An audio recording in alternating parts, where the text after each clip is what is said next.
Welcome to Luca and Miguel. Enjoy the video. You begin by making Gboard ready and confirming prerequisites.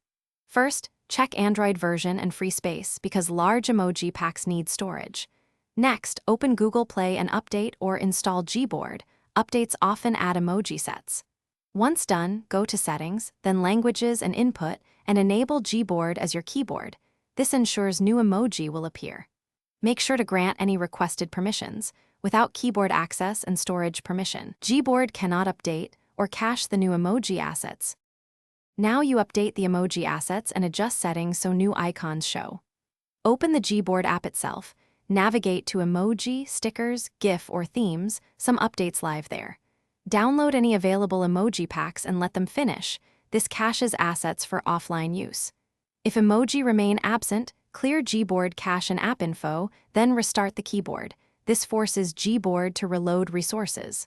Also, verify emoji preferences, like sticker suggestions, are enabled, because those controls affect what appears while you type.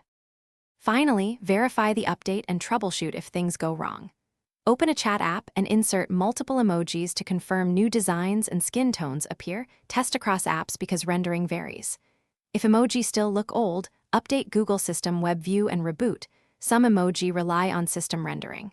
As a last resort, uninstall and reinstall Gboard to reset assets.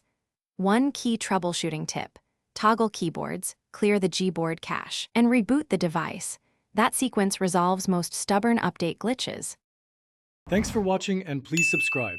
It's the best investment you'll ever make.